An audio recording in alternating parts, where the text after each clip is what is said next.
हरिओम।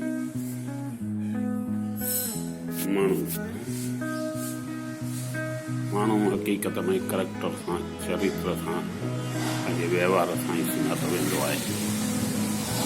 जहिड़ो माण्हू तहिड़ो नाणो, कविता तव्हांजे साम्हूं पेश थो कयां।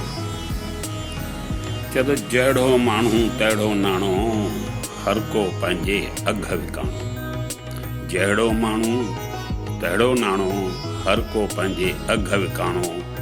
जेको माण्हू कोन विकाणो, जेको माण्हू कोन विकाणो, सो माण्हू मोतीअ जो दाणो, सो माण्हू मोतीअ जो दाणो।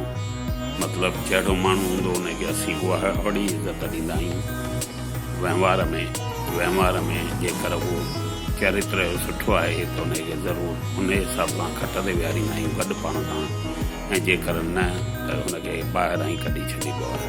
तॾहिं चई, जहिड़ो माण्हू तहिड़ो नाणो, जहिड़ो माण्हू तहिड़ो नाणो, हर को पंहिंजे अघ विकाणो।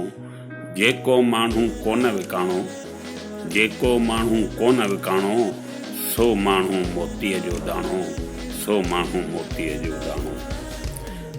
हिन दुनिया में हूअं त सभु कुझु विकामे थो, तॾहिं कविअ लिखियो, कंहिंजी थी हित ज़ात विकामे, कंहिंजी थी हित बात विकामे।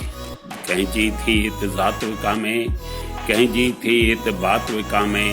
कंहिंजी थी हित रात विकामे, कंहिंजी थी हित ॾात विकामे।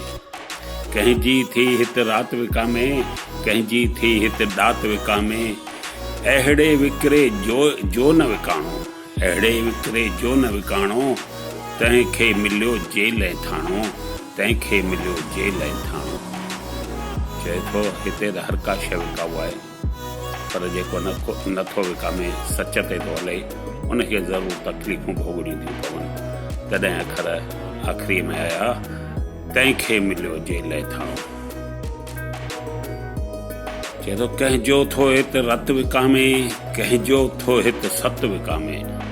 कंहिंजो थो हित रत विकामे, कंहिंजो थो हित सत विकामे। कंहिंजी थी हित पत विकामे, कंहिंजी थी हित मत विकामे। कंहिंजी थी हित पत विकामे, कंहिंजी थी हित मत विकामे। हेॾे विकिरे जो न विकाणो, सो माण्हू मोतीअ जो दाणो, सो माण्हू मोतीअ जो दाणो। सुबह ऐं सांझी पीअंदे कांजी, सुबह ऐं सांझी पीअंदे कांजी। मुंशी मूल न विकिया मांझी। चए सुबह ऐं सांझी पीअंदे कांजी, मुंशी मूल न विकिया मांझी।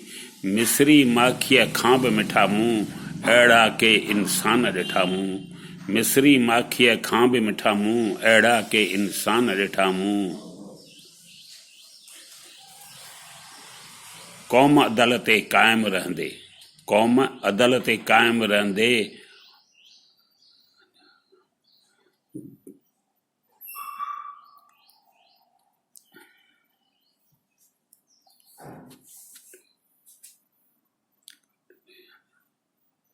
क़ौम अदल ते क़ाइमु रहंदे, घोटे हलिया घाणो। जहिड़ो माण्हू तहिड़ो नाणो, हर को पंहिंजे अघ विकाणो। चयईं, केॾी बि तकलीफ़ हुजे, रुगो कांजी पी, कांजी हिकिड़ो थींदो आहे न, कांजी वड़ो खाधो हूंदो आहे हिते हिंदुस्तान में, उहो पी करे बि हुननि पंहिंजो पाण खे कोन विकियो। माना तकलीफ़ूं भोगे बि जेको सच ते क़ाइमु रहियो, उहो हमेशा जे लाइ मोतीअ जो दाणो चइबो आहे। तॾहिं चयईं, जहिड़ो माण्हू तहिड़ो नाणो, हर को पंहिंजे अघ विकाणो। जेको माण्हू कोन विकाणो, सो आहे मोतीअ जो दाणो, सो आहे मोतीअ जो दाणो।